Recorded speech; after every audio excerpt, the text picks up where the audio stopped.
Welcome back to the Goal Setting and Achievement webinar series. In our last episode, we delved into the fascinating biology behind goal setting and pursuit. Today, we're about to embark on our first tool, which is choosing a priority goal. Isn't it intriguing that whether you're striving for fitness or academic success or career growth, or just mastering the art of relaxation, the same neural circuits come into play. The universality of this mechanism is truly impeccable. This brings reassurance and a reminder that as we focus on tools anchored in the biology of goal setting and pursuit, we're tapping into something fundamental to all humans. So let's harness this knowledge to boost our confidence in achieving our goals. Now let's tackle the crucial question. What goal do you want to pursue?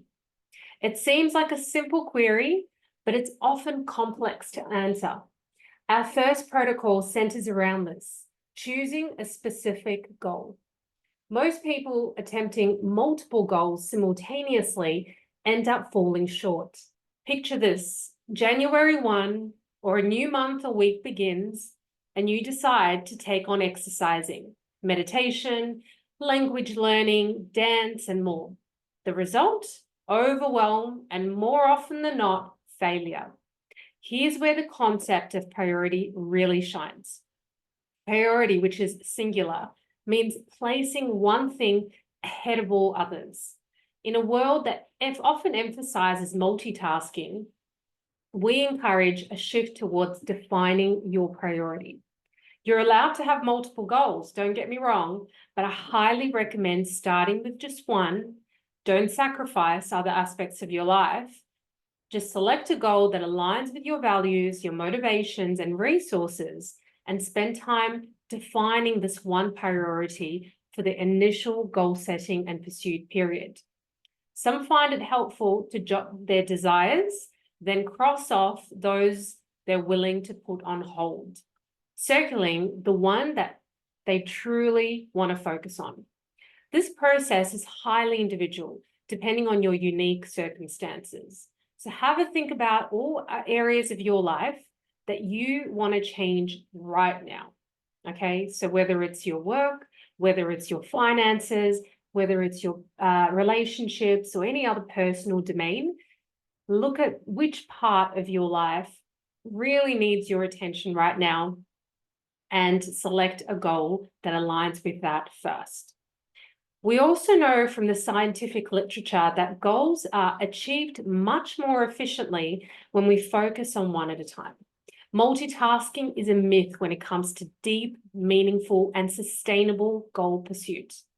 When we spread ourselves too thin, our attention becomes fragmented, making it challenging to make significant progress in any one area. The brain, remarkable as it is, can only give optimal attention to a limited number of tasks. By narrowing our focus to one priority goal, we optimize our chances of success. It allows us to direct our cognitive and emotional resources towards a singular objective, increasing the depth and quality of our efforts. So here's your first step. Take a moment to reflect on your desires and aspirations. Identify the one goal that truly resonates with your values and excites you. This is the goal that you'll commit to pursuing with dedication and focus.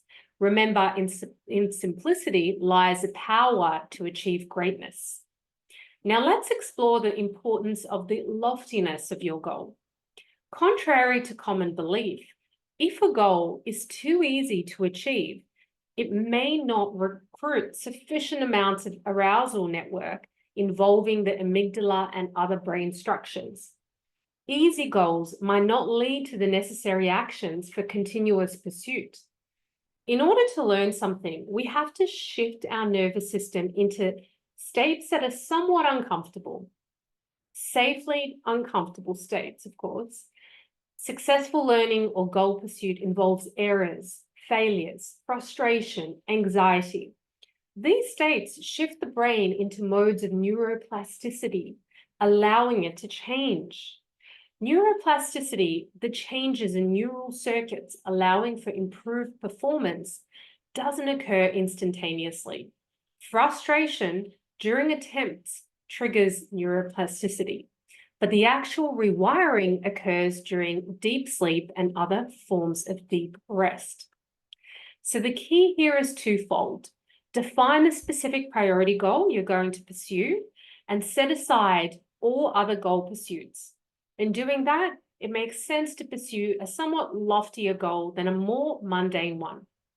Try to achieve more than you think you ought to be able to achieve within that given goal.